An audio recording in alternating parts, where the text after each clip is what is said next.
Vamos lá, meus irmãos, vamos lá, continuando aqui, nossa quarta aula de homilética 1 e 2, é o segundo bloco, nossas aulas estão sendo gravadas. Estamos falando aqui sobre a homilética formal, estamos na introdução. Diego, você queria fazer uma pergunta, né, meu irmão?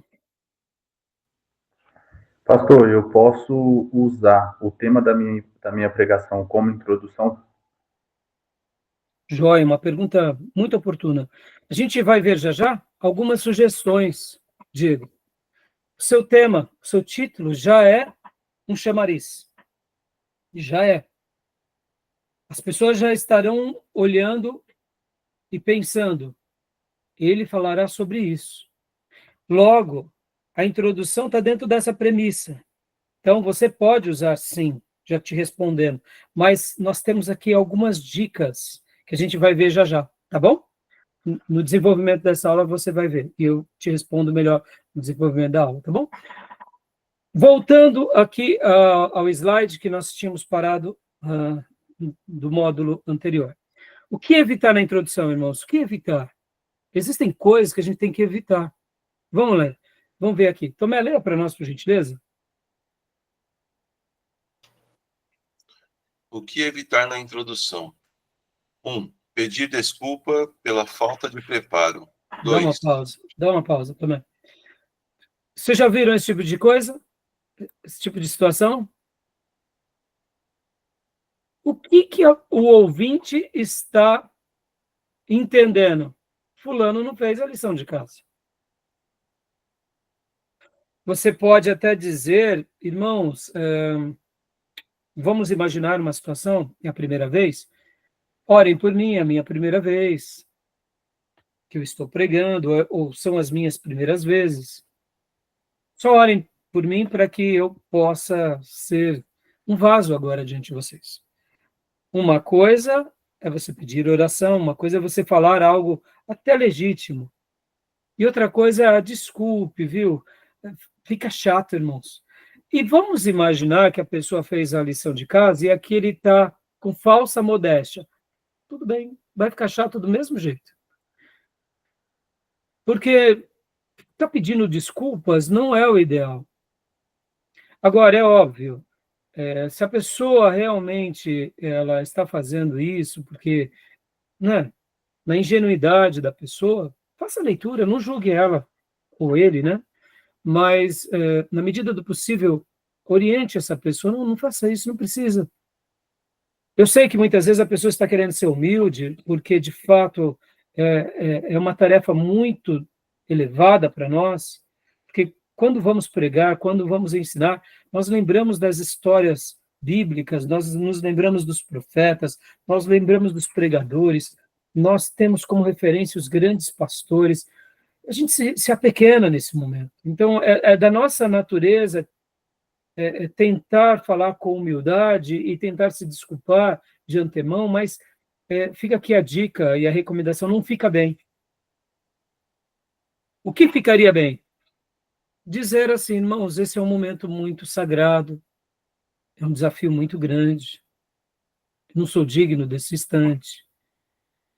Orem por mim, porque estou tenso, mas eu acredito, olha lá, lembra do texto de Provérbios que lemos? Mas eu acredito que Deus vai nos abençoar. Então, assim, tente ser comedido, tá bom? Mas evite isso, tá? Leia o próximo, Tomé, e, por favor, faça a pausa, aí a gente vai fazendo comentários. 2. Discursar derrotas pessoais. Ó vidas, ó céus. Não é a hora, irmãos, entendeu? Não é a hora. O que você pode fazer é colocar a sua história, uma experiência que você aprendeu, mas evite ficar falando das mazelas. Não é hora para isso, né? Não é para a gente... Aqui a gente não vai assumir o papel triunfalista, super crente. Não é isso. Mas também a gente não pode ser derrotista. Irmãos, vocês sabem, né? Na minha casa está tudo bagunçado, macumbado, destruído, mas Deus vai dar graça. Acabou.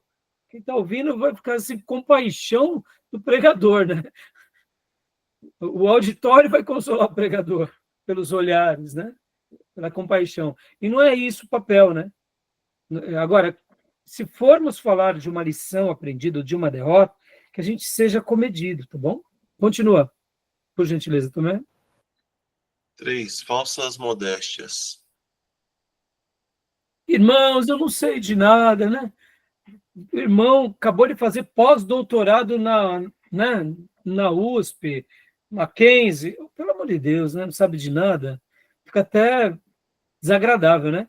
É PhD em teologia, né? Diploma das universidades de teologia, faculdades, seminários mais brilhantes, e eu não sei de nada. É falsa modéstia, né, irmãos? Fica ruim, né? Fala 5 idiomas. Ah, meus irmãos, eu sou um gago. Ah, para com isso. Isso é chato, né? Continua também.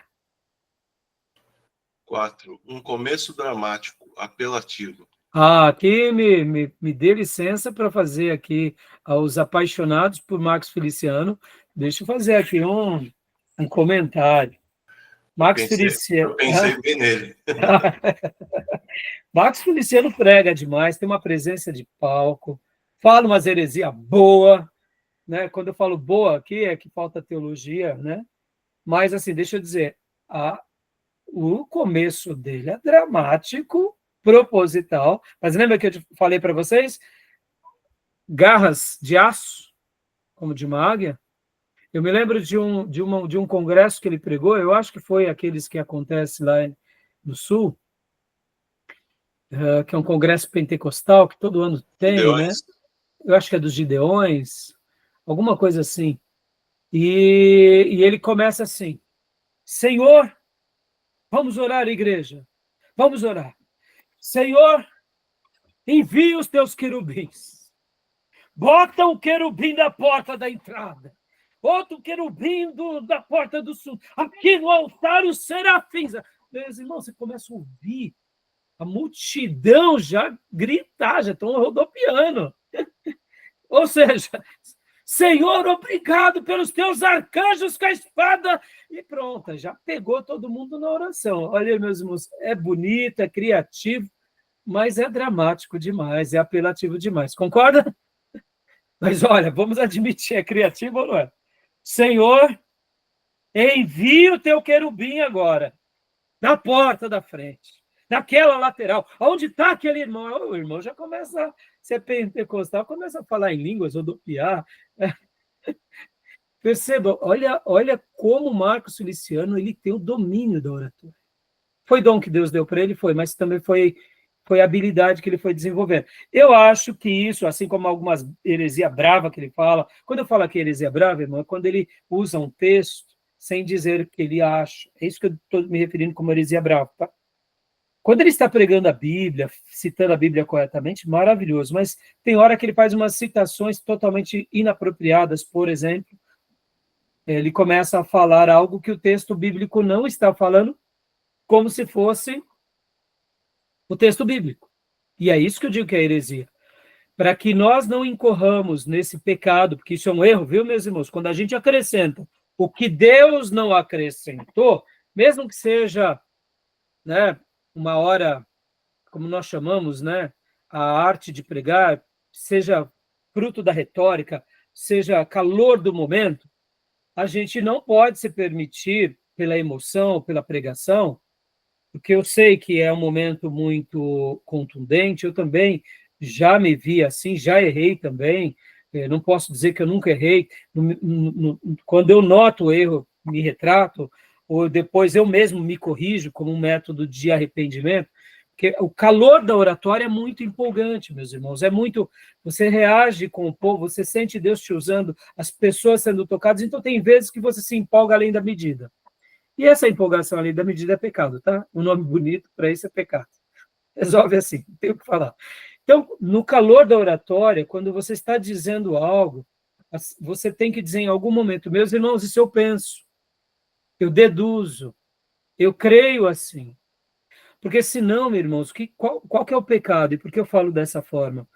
Porque sabe esses filmes bíblicos que passam na TV, as novelas bíblicas, podem ver que eles criam um enredo tão grande para preencher as lacunas do texto bíblico, O ouvinte que não conhece a Bíblia fala, nossa, mas eu não sabia que José, por exemplo, esses dias eu estava aqui com a minha sogra em casa, está passando inclusive Gênesis, né?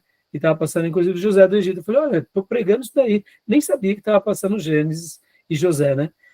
Mas José, quando vê os irmãos, vai conversar com a sua esposa e ele fica meio ali cabisbaixo, meio revoltado, e a esposa começa a consolar ele como se ele fosse um fracote. Pode ter acontecido isso? Pode. Quando ele manda prender os irmãos na primeira visita, pode ter sido um ato inesperado, um ato de tristeza, de amargura? Pode, mas na novela demonstrava, na novela bíblica, no filme bíblico, demonstrava que ele não sabia o que fazer, então ele agiu assim, porque ele se sentiu ali meio que vendido. Aí eu digo, está na Bíblia isso? Não. Isso são enredos para preencher, para preencher um filme, para preencher uma história. Como deveria, fica aqui, ó, para os futuros dramaturgistas, tá? Como deveria ser uma cena bíblica e uma cena que não tem bíblica? Eu deduzo que os roteiristas deveriam criar algo mais ou menos assim, com uma cor de fundo diferente. Por exemplo, quando for algo que não é bíblico, pôr um amarelo, mas de cor de fundo, sabe? Uma listra vermelha, pôr uma mensagem, ó, que agora aconteceu. Quando não for isso, for enredo, for história do roteirista, deixa claro, porque o ouvinte, aquela pessoa que não conhece a Bíblia, ele está admitindo que tudo que está acontecendo está na Bíblia. Por exemplo, quando João Batista se apresenta no deserto, como que nos filmes retratam a maioria das vezes João Batista? Vamos lá. Pessoa suja, barbuda, não é? Cabeludo, gordão, tudo, desenho de criança principalmente, né? Bom, começa ele, comia gafanhoto e mel, não dá para engordar com isso daí, não. Eu sei que é proteína, né? Mas não dá para engordar com isso daí, não. Ou seja, ele ficava lá por volta do Jordão, não tem como. E outra, João, ele era profeta, sim, ele não se autodenominava, mas Deus fala que ele seria a voz que proclamaria no deserto, ele mesmo se autodenomina como uma voz de Deus que fala no deserto. Mas nós sabemos que ele era um profeta. O texto bíblico dá essas ênfases, até porque ele é o segundo Elias, e Elias era profeta, né? Não é a reencarnação de Elias, mas ele viria no poder e na autoridade de Elias. Logo, ele era profeta, mas ele era sacerdote. Como era um sacerdote, irmãos? Fino, educado, treinado, polido. Eu diria que dos profetas, o mais arrumadinho era João Batista e Jeremias, que Jeremias também era profeta, e o pai de Jeremias, assim como Jeremias, era sacerdote. O pai de Jeremias é o Ilquias, é o grande sacerdote dos dias de Josias. Um sacerdote brilhante. Jeremias vem dessa linhagem. Assim como Esdras também vem dessa linhagem. Percebam, olha só que coisa linda, irmãos. Qual é a linhagem? Linhagem sacerdotal. O que se fazia o sacerdote desde cedo? Ele já nasce diferente, ele já vai servir no templo, já vai aprender a lei de Deus, aprende muito bem, lê, fala correto, ensina correto, se veste correto, tem todas as vestimentas. De repente, Deus separa ele do sacerdote para o profeta. Ele muda as vestes. Mas vem cá, alguém que viveu a vida toda arrumado, até eu diria que, né, o botão da pele de couro de Elias devia ser um botão bonito. Eu deduzo, tá, meus irmãos? Era simples, como profeta, mas não dá para a gente imaginar que ele era um brucutu, né? Estão entendendo o que eu quero dizer? Então, percebam, como se diz, a licença poética num filme, ela é legítima. A licença poética numa oratória, ela é legítima, mas a gente não pode ir para a heresia, tá bom? Então, cuidado aqui com esses começos dramáticos apelativos, tá bom, meus irmãos? Beleza? Alguém quer comentar alguma coisa disso daqui? É começo dramático apelativo? Eu acho que essa preocupação aí da teledramaturgia, a pessoa só teria se de fato ela tivesse temor à palavra, né? Se ela tivesse temor, eu acredito que nem colocaria essas partes aí que não contém na Bíblia. Exatamente. O nosso temor, sabe o que acontece, Tomé? Eu quero acreditar que muitos pentecostais até têm temor, mas eles não têm essa clareza do zelo como nós temos, ou como alguns pentecostais têm. Porque dentro dos pentecostais, graças a Deus, nasceram esses pastores zelosos com a Bíblia, e que questionam esses irmãos que não são tão zelosos. E qual é o grande perigo, meus irmãos, nesses acréscimos? E quem está me ouvindo vai dizer assim, não, o pastor disse, Deus falou, está na Bíblia. E aí está na Bíblia, irmão? Não está, né? Entendeu? Por isso que a gente tem que saber que somos boca de Deus, como disse, né? E está lá em Malaquias. Eu vou até ler agora para vocês. Olha que texto lindo, esse de Malaquias 2. Vou até compartilhar aqui com vocês. Malaquias 2. Olha que texto lindo esse. Malaquias 2. 2, 6. Deixa eu compartilhar.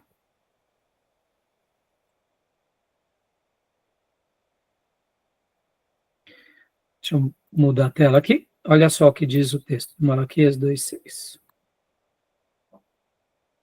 Pode ler para nós, Beatriz, por gentileza? É o versículo 6? Pode ler a partir do versículo 5. Tá. Minha aliança com ele foi de vida e de paz. Eu lhes dei para que temessem. Então temeu-me e assombrou-se por causa do meu nome. A lei da verdade esteve na sua boca, e a iniquidade não se achou nos seus lábios. Andou comigo em paz e em retidão, e da iniquidade converteu a muitos. Continua agora o 7, por gentileza. Que os lábios do sacerdote devem guardar o conhecimento, e da sua boca devem os homens buscar a lei, porque ele é o mensageiro do Senhor dos Exércitos. Olha esse versículo. Guardem o versículo 7. Né? Porque os lábios do sacerdote devem guardar o conhecimento. Qual conhecimento, meus irmãos? O conhecimento dele? Não, o conhecimento de Deus, é óbvio. E se eles forem citar o conhecimento deles, ou uma persuasão deles, que não contrarie o conhecimento de Deus. E da sua boca devem os homens buscar o quê? A lei, porque ele é o mensageiro do Senhor dos Exércitos. Que lei é essa? A lei de Deus. Fica claro aqui, né? Então, um pentecostal, ou quem sabe mesmo um pregador, pode ser até um tradicional, que não tem esse temor e esse zelo, eles vão se enveredar para esse tipo de coisa que a gente acaba de dizer, né? Ou seja, muitas vezes, uma introdução dramática, apelativa, né? Onde tocam só nas emoções, tá bom? Continua para nós, Tomé, por gentileza, o 5. Agora pode ler do 5 até o 8º, por gentileza. 5. Sensacionalismo pretensioso. 6. Esboçar o corpo do sermão para não ser repetitivo. 7. Sobrecarregar com ideias. 8. Contar piadas. Aqui, né, meus irmãos, podem ver que eu gostaria até de fazer um breve comentário. Esboçar o corpo do sermão, ele está dizendo o seguinte, não vai gastar muito tempo dizendo o que você vai tratar. Seja sucinto. Se você quiser usar o que você vai tratar, por exemplo, Spurgeon fazia isso, ele falava, hoje eu quero falar sobre isso, isso e aquilo. Ou seja, eram os 3 pontos dele. Ele citava os 3 pontos. Então, nenhum problema. Porque muitas pessoas começam a já desenvolver o esboço, ou seja, a prévia, gastam 10 minutos, aí depois volta e acaba sendo repetitivo. E guardem isso, irmãos. Há uma ideia errada, que a ovelha ela é burra. Não, meus irmãos, a ovelha de Jesus não é burra, não, viu? Temos a mente de Cristo. Então, tem hora que a gente não precisa ficar repetindo as mesmas coisas, achando que as pessoas não vão entender. Até porque, se são ovelhas de Jesus, eles têm o Espírito Santo. É óbvio que, enquanto pregamos, vamos repetindo algumas coisas pela didática, por causa que a gente vai ver já, inclusive, palavras-chave. Se repete. Lembra da tese que nós trabalhamos semana passada? Ela é o coração da mensagem. Então, muitas vezes, você fez a sua primeira divisão, você cita a tese. Fez a sua segunda divisão, você retorna a citar a tese, ou cita ela com outras palavras. Fez a sua terceira divisão, volta a tocar no assunto. porque você estará reafirmando aquilo. Então, o que o autor está querendo dizer, o professor Sérgio Mascarenhas, que fez esse esboço, é mais ou menos isso, porque os livros, textos, vão dar essa recomendação. Não fique, por exemplo, sobrecarregando com ideias. E contando piadas aqui, meus irmãos, não é que você não possa, não é isso. É que até a piada tem que ser comedida, tá? Senão a gente vira palhaço num púlpito. E é muito perigoso. Porque, irmãos, nosso coração é enganoso. E até nisso a gente tem que tomar um certo cuidado, sabe? Porque muitas vezes a gente está animando o auditório. E nós devemos, né, lembram como o pastor Fanini falava, nós pregamos para ovelhas, que as girafas baixem a cabeça. A gente não fala para a girafa, a gente fala para a ovelha. Né? Spurgeon também usava uma frase muito interessante. Eu pastoreio ovelho, eu não apacento bodes. Tomem cuidado. As leis de mercado vão nos tentar falar uma palavra palatável, ou seja, o que as pessoas querem ouvir. Por isso que a prosperidade acaba sendo muito tentadora ao pastor, porque quando ele toca nesse assunto, o povo vai responder positivamente. E também a piada e o entretenimento. Eu acho que essa é uma área que a gente não deve ir para os extremos. Não, é pecado contar piada. Ou eu tenho que contar muito para atrair as pessoas. Eu gosto de usar a seguinte expressão, seja bíblico e seja você. Existem pessoas que são mais felizes na sua comunicação. Eles nos levam a rir, faz parte. Existem professores no seminário que são mais sérios, enquanto outros nos levam a rir. Então, a pessoa tem que ser o que ela é, sem querer usar desse subterfúgio para querer, então, ter a atenção das massas, tá bom? Beleza? Tudo bem até aí? Tranquilo? Então, vamos correr, meus irmãos. Leia para nós, Tomé, do 9 até o 17, por gentileza. 9. Excesso de promessas. 10. Bajulações. 11. Palavras vazias. 12. Perguntas ao público. 13. Polemizações. 14. Chavões. 15. Gritaria. 16. Busca de aprovação, com manipulação pentecostal. 17. Demonstrar insegurança. Então, meus irmãos, isso tudo a gente deve evitar. Eu me lembro de uma ovelha que, certa ocasião, eu recebi, e ela dizia assim, poxa, pastor, eu não gosto quando eu vou em tal igreja. O pastor tem uma mania de ficar bajulando as pessoas, sabe? E eu me sinto mal, porque eu fui lá, ele ficou me bajulando, despertou o ciúme dos outros. E muitas vezes o pastor, no afã de querer agradar sempre os visitantes, sempre os seus irmãos, fica bajulando, sabe? Fica ali naquela bajulação. Meus irmãos, tomem cuidado com bajulações. Lembra que os bajuladores é uma situação meio perigosa, entendeu? É perigoso quem faz e é perigoso quem se permite, tá? Pregadores que se permitem ser bajulados. Ô, pastor, como o senhor prega bem, pastor, e ele começa a se inflar. Jonathan Edwards, certa ocasião, pregou numa igreja, e no final da mensagem, uma senhora chegou para ele, bajulando ele, falou, ô, pastor, como o senhor pregou bem, como o senhor foi usado por Deus, uma bênção, começou a bajular. Alguém já disse isso hoje para o senhor? Aí o pastor Jonathan Edwards, o grande avivalista, disse assim, já, o diabo foi o primeiro, a irmã está sendo o segundo. Ou seja, ele já cortou pela raiz. Percebam, irmãos, a bajulação, ela é diferente do elogio sincero. O elogio sincero, ele nasce de amigos. Porque o mesmo elogio sincero, dele vem uma crítica sincera. Estão entendendo? Totalmente diferente.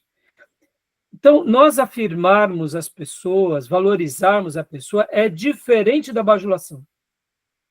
Tomem cuidado, tá? Tomem cuidado com excesso de promessas, palavras vazias, que dão aqui a ideia também dessa busca de aprovação com manipulação pentecostal, da ideia desses chavões, que são palavras de efeito. Sabe frase de efeito, irmãos? Perguntas ao público, muito cuidado com isso, irmãos, principalmente aqueles que gostam de fazer piadinhas ou pegadinhas, sabe? Irmão, tal, aí o irmão responde, não, irmão, não é isso não. Mata a pessoa. Sabe pegadinha? Então, cuidado, irmãos, pergunta de púlpito ao público, né? É muito perigoso, porque há uma quantidade de pessoas que, se ela for chamada a atenção, mesmo que seja numa coisa como essa que eu acabo de dizer, a pessoa, ela acabou o culto para ela, ela não volta mais na igreja, entendeu? Quer ver um exemplo, irmãos? No meio pentecostal tem muito disso. Levante, diga ao visitante, visitante, seja bem-vindo, traga mais um. Quem tem que trazer mais um é a gente. Não é o visitante, né, que foi visitar, né, irmãos? A gente está falando para o visitante trazer as almas que a gente veio buscar. Eu sei que a proposta é dizer, pode trazer os seus amigos, pode trazer outras pessoas, mas perceba que tem vezes que a gente tem que tomar um certo cuidado com essas coisas, porque senão a pessoa fica acanhada. No meio pentecostal é mais comum, mas tem muita gente que morre de vergonha. Não sei se vocês já notaram isso, tá bom? Tá bom? Tudo bem? Alguma dúvida até aí, meus irmãos? Tranquilo? Então, o que evitar, né? Bom, vamos lá. Tipos de introdução. Agora vamos te responder, viu, Diego? Olha lá. Tipos de introdução. Lembra que você me fez a pergunta, pastor? Eu posso fazer e usar o meu tema ou título na introdução aqui, ó, tipo de introdução, direta do texto. Seu título, seu texto bíblico, você começa já a citar o texto bíblico. É um tipo de introdução. Outro tipo de introdução, introdução indireta, pelo contexto. Paulo, enquanto viajava em Atenas, Paulo, enquanto fazia suas viagens missionárias, na sua segunda viagem, na sua primeira, ou uma abrupta, entra direto no tema. Olha aí a tua pergunta, entendeu? Quando o tema, ele já é um tema muito, muito bom. Tem um problema. Tá bom? Aqui algumas sugestões. No nosso livro-texto, vocês vão ver que os autores, tanto o Brodus quanto o Jerry Kay, ele vai trabalhar muito bem essas questões. Tá bom, mesmo? Alguma dúvida? Alguma dúvida, Diego? Tranquilo? Não, pastor, foi respondido. Jóia. Continuando. Observação. Olha aqui. Essa observação é legal. Situe com relação às datas, localizações, curiosidades, políticas, culturas,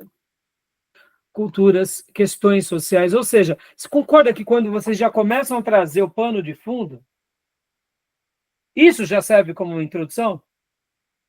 Não é? Ou seja, está dentro desse caso que a gente acabou de ver aqui, ó, direta do texto ou indireta do seu contexto. Jesus, quando ele ia para Jerusalém, ao passar em Jericó, ele vê um cobrador de imposto. Aí a pessoa começa a falar sobre Jericó, por exemplo. Aonde ficava Jericó? Curiosidade. Percebam, irmãos, a Bíblia vai ter algumas passagens que vão favorecer mais do que outras. Já nos Salmos é um pouco mais difícil.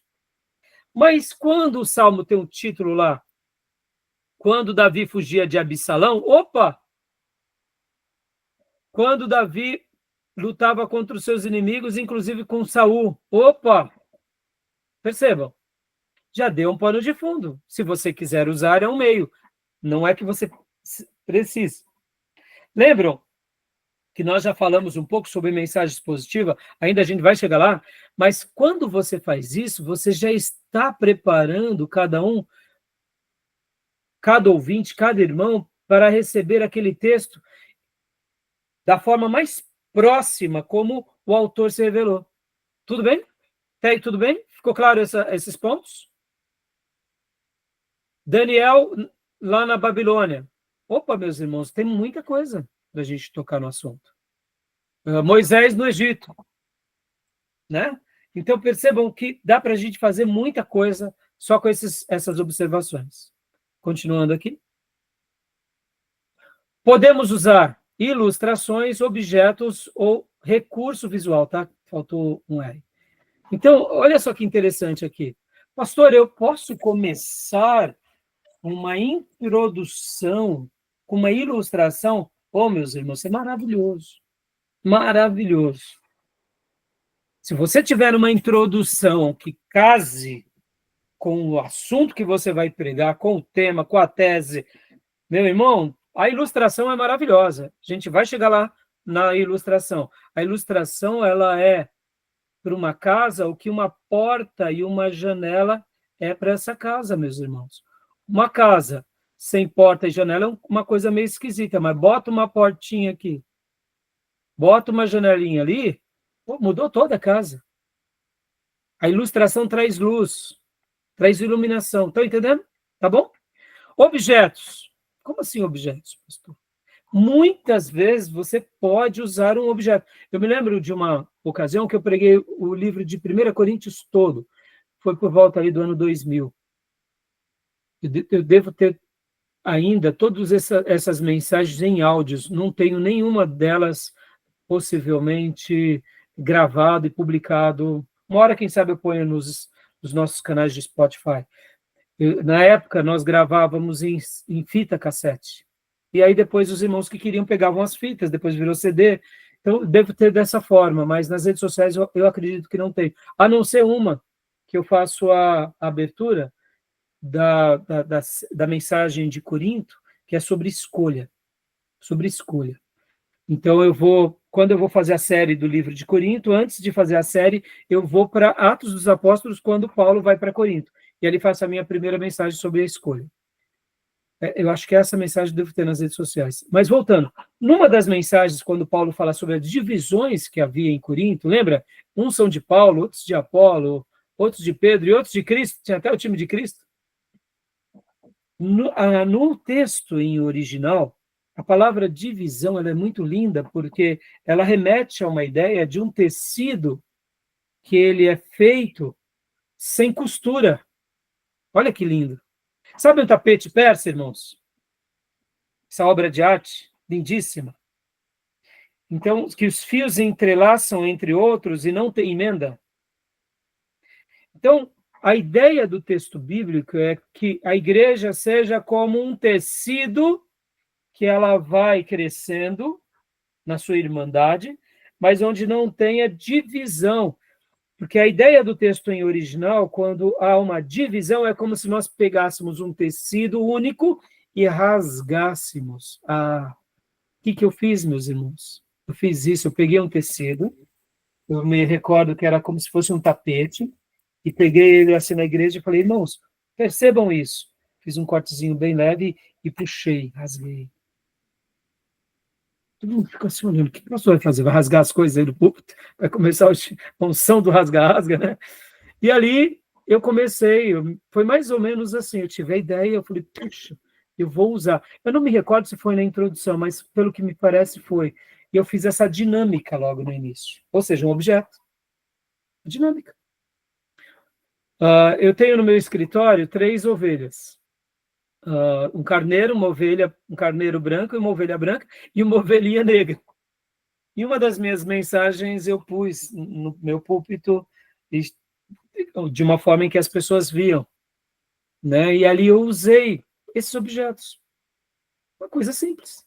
Então, perceba, na introdução dá para a gente usar a ilustração? Dá. Dá para a gente contar a história? Dá. Dá para a gente usar objeto? Dá. Recurso visual? Dá.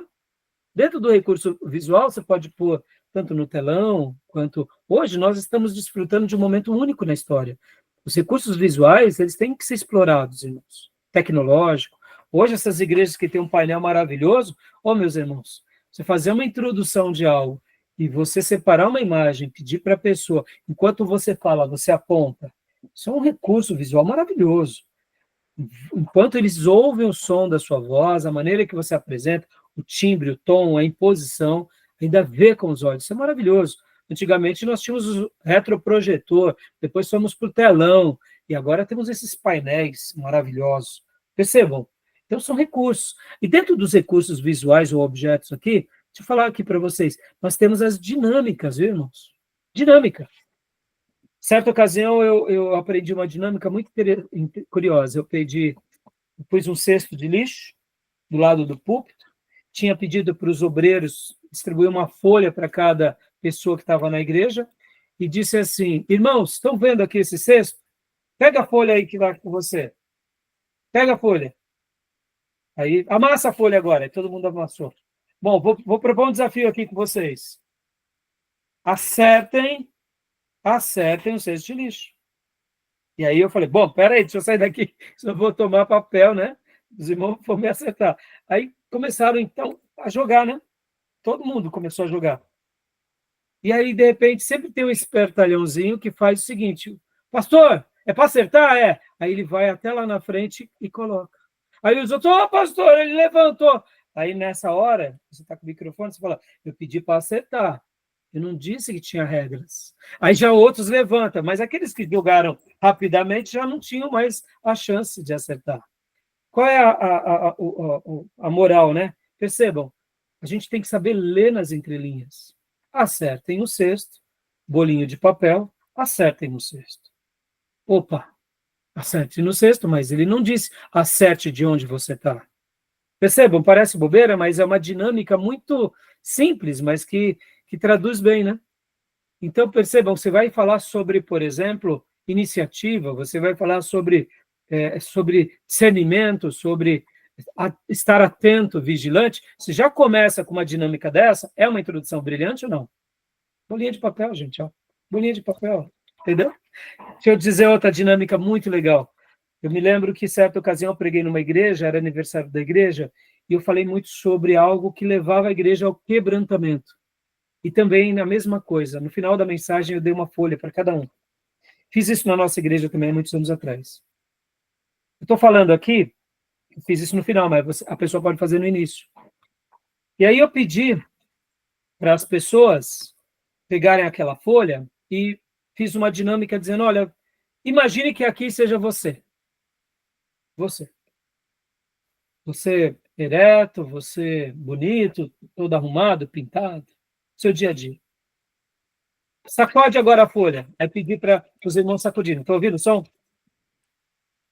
Que a nossa classe estivesse fazendo agora aqui é ter um monte de folha dessa, assim. Ou seja, faz um barulhão bem grande na igreja. Aí, logo na sequência, eu falo assim para os irmãos. Agora você pega essa folha e amassa essa folha. Amassa essa folha, amassa bem. Aí todo mundo começa a amassar. Aí eu falo, bom, joia. Agora pega essa folha e desamassa. Tá? Desamassou? Desamassou. Agora aqui é você quebrantado. Por isso que eu fiz essa dinâmica no final, tá? Você ouviu a palavra de Deus, você pediu perdão, você se humilhou, você deixou de estar ereto, cheio de razão, cheio de ego. E agora você ficou quebrantado, todo amassadinho. Deus vem te desamando. O vaso, né? Balança agora. Irmãos, olha, é incrível. Uma dinâmica simples. Ó, estão ouvindo barulho? Muito pouco. Na primeira vez, imaginam 100 pessoas, 200, né? 300, um barulhão. E aqui não faz barulho. O quebrantado, ele tem essa humildade. Ele não grita mais as suas razões. Percebam, é uma figura de linguagem, é uma dinâmica, é um recurso visual. Serve como uma introdução? Tão simples, né, irmãos? Brilhante, não? Então, assim, usem a criatividade, tá bom? Tudo bem até aí? Ficou claro, irmãos? Alguma pergunta, alguma dúvida? Perguntas que devemos fazer a respeito da introdução. Leia para nós, irmã Elisângela, por gentileza. Notem que é perguntas que devemos fazer a respeito da introdução. Isso é para nós, né? Para que a gente possa transmitir uma ideia muito boa. Vamos lá. Evidencie cuidado. 2. Inclua informações relevantes. 3. Há detalhes específicos. 4. O tema está ligado ao assunto do texto. 5. É preciso modificar alguma coisa. 6. Está diferente das outras introduções que preguei. Então, percebam que a gente faz essas perguntas para nós mesmos, para que a gente tenha esse cuidado. Porque, irmão, se toda vez você pegar e fizer a dinâmica do papelzinho, que atire, perde a graça. Dinâmicas são usadas nas horas certas, ilustrações. A gente tem que ter criatividade também, concorda? Senão a gente fica muito na mesmice, né? E então é importante atentarmos a esses detalhes. E outra coisa, irmãos, lembrem disso, tudo que fazemos, fazemos com devoção, com temor. Se no dado momento Deus coloca no nosso coração para que a gente não... Você escreveu algo muito bom, mas enquanto você está ali fazendo as suas últimas análises antes de pregar, você sente que não deve fazer aquilo, siga esses toques sutis de Deus. Porque Deus é mais sábio do que a gente. Tem vezes que nós estamos construindo algo, mas de repente o Senhor, ele não quer tais coisas. O que eu quero dizer para vocês, não insista. Não insista. Acredite que o Espírito Santo está te guiando. Nesse momento de piedade, nesse momento de estudo, nesse momento de criatividade, se coloque à mercê dele. Porque tem vezes que vocês vão notar alguns toques de Deus diretos, outras vezes indiretos. Tem vezes que vocês vão colocar no esboço algo, mas quando vocês estão ali falando, é como se Deus dissesse ao nosso coração e imprimisse ao nosso espírito: não, meu filho, não toca sobre isso. Confie, você está fazendo a sua lição de casa. Algumas vezes você discernirá sim, outras não. Quando você não discernir, então faça o que você fez, prepare tudo direitinho, mas tente ter esse cuidado, tá bom? Beleza? Alguma dúvida? Alguma pergunta? Podemos prosseguir? Joia. Agora vamos para o preparo para o desenvolvimento. Ó, perceba, a gente sai da introdução, lembra? Introdução, desenvolvimento e conclusão, lembra? A gente vai agora sair de um para o outro, ou seja, nós estaremos saindo da introdução, estaremos agora vindo para o desenvolvimento, para chegarmos depois na conclusão. Tá bom? Então, para a gente sair daqui da introdução para chegar no desenvolvimento, há uma transição aí. Você pode ir direto? Pode, mas percebam que agora, ó, preparo para o desenvolvimento. Ele pode conter. Leia para nós, irmão Tomé, por gentileza. Pode conter 1, oração interrogativa, 2, oração de transição, 3, palavra-chave. Deixa eu ajudar aqui os irmãos que não são linguistas, né? Oração interrogativa. Pastor, como assim? Eu vou parar ali para fazer uma oração, né, Diego? Vou parar para fazer uma interrogação a Deus? Como que agora que eu confundi tudo? Não. Oração interrogativa, leia aqui oração interrogativa, como se faz aquelas palavras no português, tá? Oração de transição, tá? É como se oração fosse frase ou palavra. Substitua aqui oração por palavra, tá? Palavra interrogativa. Ou frase interrogativa, tá? Como assim, pastor? Frase interrogativa? Ou palavra de transição e palavra-chave.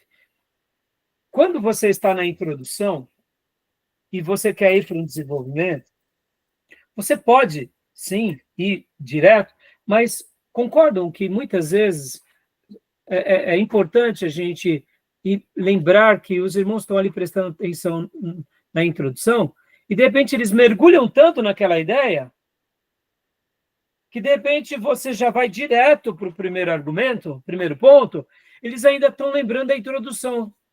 Então, no momento em que você faz essa transição entre a introdução e o desenvolvimento, essa transição se faz por meio de perguntas. Por que por meio de perguntas?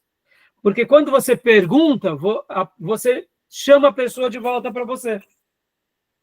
Por isso que é oração interrogativa. Então, a gente poderia dizer uma frase ou uma palavra interrogativa. Meus irmãos, por que Paulo era tão ousado assim? Por que devemos crescer como os apóstolos cresceram? Percebe, a gente falou sobre crescimento, fizemos a introdução. Irmãos, por que Pedro negou Jesus? Essa pergunta que aqui, tecnicamente, ela vem com essa construção, que é oração, leia-se oração como frase interrogativa, oração de transição, ela é muito rica quando você entende ela, porque Pedro negou Jesus. Então, eu fiz a oração ou palavra interrogativa. E agora eu vou para a transição. Vamos entender, então, Pedro e as suas fraquezas. Olha, então eu faço uma pergunta, e essa pergunta, lembra? Nas aulas de hermenêutica, figuras de linguagem, que tínhamos perguntas de retórica. Lembra disso? Perguntas de retórica. Então, a oração interrogativa não é para que o ouvinte te responda. Eles até podem, não tem problema. Se você tiver esse domínio, você pode fazer uma pergunta e as pessoas deixá-las participar. É que muitas pessoas acabam não tendo a segurança de fazer isso. Mas se a pessoa se sentir segura, não tem problema. Então, a oração interrogativa é mais uma pergunta de retórica, para você trazer as pessoas para a sua atenção. E logo você vem com uma resposta da sua pergunta de retórica. E essa resposta é a oração de transição, ou seja, é a frase ou a palavra de transição. Por que Paulo era tão obstinado? Por que, irmãos, ele era tão insistente nas coisas sagradas?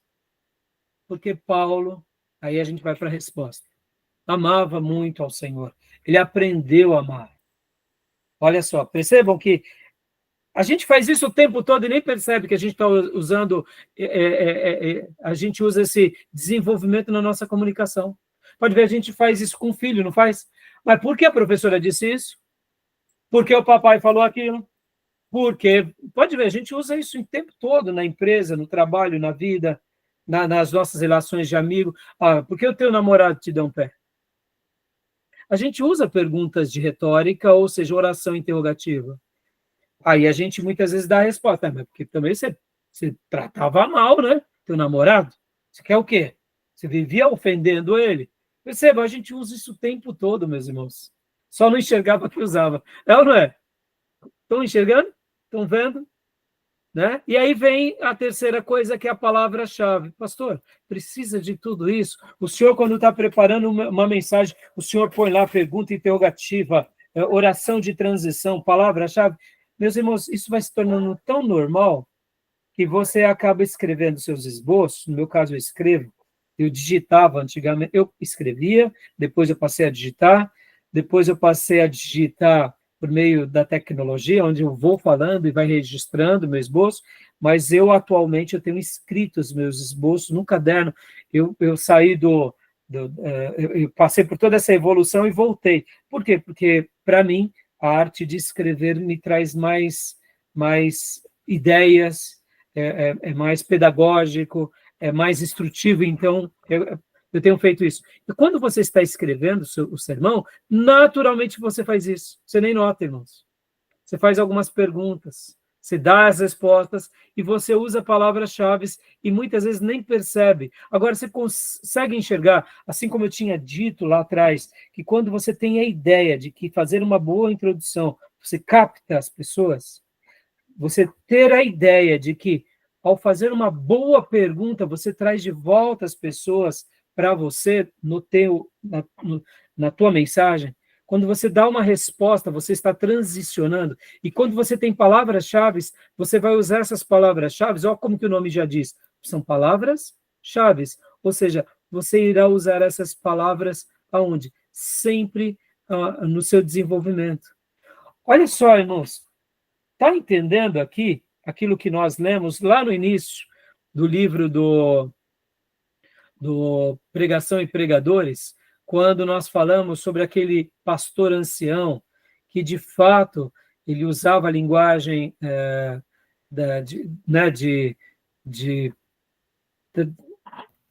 a linguagem do campo, né? Sobre cavalgar. Lembram? Fica mais claro quando o Martin Lloyd Jones diz para nós que nós precisamos nos preparar, que nós precisamos dominar o assunto, que se a gente não dominar o assunto, a gente acaba errando. Fica mais claro essas ideias agora, porque quando a gente segue aquelas instruções como Martin Lloyd Jones disse, se eu me familiarizo com o sermão, percebam que tudo isso que a gente está fazendo aqui, nada mais é, nada menos é, do que a arte de se familiarizar com o quê? Com o sermão, concorda? Está claro para os irmãos ou não? Estão conseguindo enxergar, meus irmãos? Está dando para ver? Então, tudo isso é a arte de se familiarizar. Então, quando nós nos familiarizamos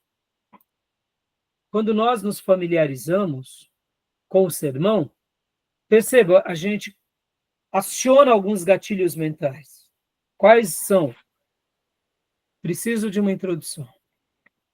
A introdução é importantíssima. Eu preciso de fazer agora uma transição. Então, uma boa pergunta, eu trago as pessoas de volta. Uma boa resposta, eu coloco elas prontas para o primeiro argumento. E dentro das palavras-chave, eu me preparo também para quê? Eu me preparo para o meu desenvolvimento, ou seja, eu estou me familiarizando com o sermão. Estão notando, meus irmãos, como é lindo quando a gente começa a estudar essa homilética formal? Porque isso demonstra para o pregador o que é o zelo que ele está tendo em se preparar para apresentar a mensagem. Agora, é óbvio, irmãos, como eu disse, por isso que aqui é um seminário, por isso que o nosso curso ele tem uma proposta de formar pastores, missionários, professores, obreiros. A proposta é essa. A proposta não é passar tudo isso para o irmão ficar na portaria. Há uma demanda na portaria, há uma consagração na portaria. É muito importante a portaria, a recepção de uma igreja. Meus irmãos, a pessoa se sentir já querida, abraçada, amada, é importantíssimo. Mas perceba, ele não vai precisar dar aula de homilética para a portaria. Mas quando ele for fazer uma abertura, quando ele for dar um estudo, percebam que tudo isso a gente vai usar. Quando for dar um estudo para os obreiros. Então, essas ferramentas vocês vão usar tanto na igreja quanto na vida. Aqui, meus irmãos, parece bobeira. Mas se Deus der a graça para vocês se tornarem líderes no trabalho de vocês, gerentes, vocês vão usar isso. Vocês vão lembrar. Eu preciso fazer uma reunião com os funcionários, eu preciso fazer uma reunião, se Deus te der a graça de você ser um empreendedor, um empresário, preciso chamar todos os meus colaboradores. Você vai lembrar de tudo dessa homilética formal. Como que eu vou chamar a atenção deles? Como que eu vou fazer a transição para os meus argumentos? E, por último, como que eu vou concluir? Está entendendo? É complicado, porque é técnico, mas, ao mesmo tempo, é simples, quando a gente domina. Como eu disse para vocês, o fato de saber, de enxergar, nos dá segurança, nos dá convicção e nos prepara melhor para fazer bem feito aquilo que realmente Deus merece. Lembra da instrução do profeta? Maldito é aquele que fizer a obra do Senhor relaxadamente. Lembra do texto? Maldito é aquele que conserva a sua espada no sangue. O que é conservar a espada no sangue? Você foi para uma batalha, destruiu, pega a espada e guarda ela suja. Espada suja vai criar o que na espada?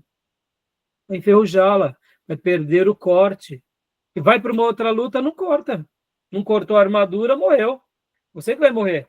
Então, você foi para a batalha, seja zeloso. Acabou a batalha, seja mais zeloso, guardando tudo que Deus te fez fazer, realizar. Seja zeloso, limpe, amole, guarda na bainha limpinha, porque você não sabe a hora que vai precisar de usar. O que nós estamos fazendo aqui é afiar o gomo da nossa espada. Concorda?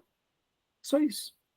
E quando a gente mais afia, o Senhor nos prepara mais batalhas, porque a gente vai na força dele. Tá bom, meus irmãos? Beleza? Tranquilo? Tudo bem? Alguma dúvida até aí? Alguma dúvida? Tá dando para compreender o que é a palavra de interrogativa, né? A palavra de transição. Então, vamos aqui ver mais um pouquinho e logo na sequência a gente vai encerrar esse bloco, tá? Deixa eu voltar aqui para o slide para de compartilhar. Então, continuando aqui, olha só. Próximo ponto. Agora aqui já vem, irmãos, um exemplo de tudo aquilo que a gente já fez, né? Até o momento. Nas aulas passadas, a gente aprendeu sobre a tese. Aqui, presta bastante atenção, ele está usando a tese como se fosse uma introdução, né? Preparo para o desenvolvimento. Ó, proposição. A vida cristã é uma vida de constante dependência. Olha só a oração interrogativa. É claro, notem, irmãos, como eu posso dizer aqui para vocês? Temos o título, temos uma introdução, mas percebam que na introdução eu posso usar minha tese como introdução. Eu posso usar minha tese como introdução. Então, a vida cristã é uma vida de constante dependência. Aí as pessoas estão pensando, muito bem, é verdade, pastor. É verdade, pregador, pregadora. E aí vem você ou eu e pergunta, por que a vida cristã é de constante dependência? Oração interrogativa, ou palavra interrogativa, ou frase interrogativa. Estou dizendo isso, irmão, só para você decorar, tá? E aí vem aqui a oração ou frase ou palavra de transição. Vários são os motivos que podemos dizer que a vida cristã é de constante dependência. Vamos ao primeiro motivo? Olha lá, vamos ao primeiro motivo? Ó, palavra-chave. Eu vou usar motivo em todas as minhas divisões. O primeiro motivo é, o segundo motivo é, o terceiro motivo é. Perceberam que agora ficou tão fácil? Quando se explica, né, irmãos? É tão diferente, não é? Pastor, mas é uma bicicleta, eu nunca andei, tem que ter rodinha. Tá, andou, deu, segurou, tirou a rodinha, jogou, equilibrou, pronto, aí acabou, é isso. Estamos aqui, ó, as aulas de teologia é mais ou menos isso. É hora a gente está aqui com a bicicleta com a rodinha, né? O pastor está aqui, não, fica tranquilo, aí de repente eu tiro a rodinha, vocês nem notaram. Pastor, está com a rodinha ainda, né? Está com a rodinha. Não está. Né? Não é isso daí que a gente vai ficar querendo. Foi isso que você fez. O Cílio, quem foi pai, sabe disso. Quem teve irmão pequeno. Né? De repente, a gente olha para eles e né, vai correndo do lado deles, mostrando a rodinha. Eu estou sem rodinha. Pode continuar. Entendeu? É assim. Fica tão fácil, né, irmãos? Quando a gente vai aprendendo, né? Tá bom? Ficou claro? Alguma dúvida? Alguma pergunta? Vamos prosseguir aqui rapidinho. Aqui vamos só ter outros exemplos. Ó. Preparo para o desenvolvimento. O cristão alerta descobre que muitas vezes apresentam-se oportunidades incomuns de alcançar os perdidos. Olha só, qual que é o título ou o tema dessa mensagem? É algo sobre evangelismo. Pode ver que a tese é oportunidades para se alcançar os perdidos. Oração interrogativa. Quando é provável que tais oportunidades aconteçam? Oração de transição. Elas surgirão em ocasiões especiais na vida do perdido. Palavra-chave, ocasiões. Vamos ver essa ocasião, em primeiro lugar? Segundo lugar, vamos ver essa outra ocasião? Terceiro lugar, vamos ver essa outra ocasião? Pastor, então a palavra-chave a gente acaba usando bastante? Usa. E ela nos dá segurança. Lembra da cela? Você está com um chicote na mão, você está com o cabresto na mão. Você está entendendo? São detalhes, irmãos. São detalhes que farão toda a diferença. Né? Vamos para um terceiro exemplo? Aí não. Sim, tinha 3. Os cristãos alerta descobrem que há ocasiões. Aí eu pulei esse. O verdadeiro adorador é aquele cuja manifestação exterior reflete sua vida interior em seu cotidiano. Essa é a tese. Possivelmente o título é sobre adoração. Oração interrogativa. De forma prática, qual é o perfil dessa pessoa? Oração de transição. Esse adorador deve possuir as seguintes características. Palavra-chave, característica. Ficou claro, meus irmãos? Ficou claro? Olha só, então, a gente saiu da introdução, a gente agora veio para todo o desenvolvimento, para a gente chegar ao quê? Nos argumentos, nas divisões. Então, só para a gente concluir essa parte, ó, agora vem aqui uma lista de palavras-chave. Ações, lições, desejos, passos, afirmações, alvos, atitudes, benefícios, causas, critérios, elementos, hábitos, características, manifestações, princípios, erros, ensinos, necessidades, obstáculos, problemas, revelações, advertências, argumento, crenças, conceitos, ideias, itens, limites, fatores, experiências, impedimentos, juízos, fatos, alusões, esperanças, fontes, garantias, aspectos, doutrinas e evidências. Pastor, tudo isso é palavra-chave? Tudo isso e muito mais. Ou seja, não tem um limite. Não tem um limite. Você pode usar o que você quiser. Você pode usar o que você achar melhor, o que coadune melhor. Tá bom? Palavra-chave vai estar dentro da sua ideia. Pastor, mas eu noto que o senhor usa mais algumas palavras-chave do que outras. Faz parte da vida de cada um, irmãos. Cada pessoa concorda que cada pessoa, se a pessoa é da área da medicina, ela vai usar muitos termos, talvez científicos. Se ela é da área do empreendedorismo, ela vai usar muitas palavras do empreendedorismo. Cada pessoa vai usar as palavras de acordo com a sua cultura. E as palavras-chave semelhantemente. Quanto mais culto é a pessoa, mais vocábulo ela tem, ela pode explorar isso. Isso é bonito, quando eu vejo, por exemplo, o Hernandes Dias Lopes, o Nicodemos, eles arrancam umas palavras lá do fundo do baú. Eu falo, meu Deus, oh, papai, que coisa linda. O que a gente nota neles? Zelo. O grande pregador, ele tem zelo. Pastor, mas e Billy Graham, que foi um grande evangelista, como eu passei os áudios, que são tarefas extras para vocês. Billy Graham tentava trazer uma mensagem simples ao público, porque ele estava evangelizando, mas isso não queria dizer que ele era simplista.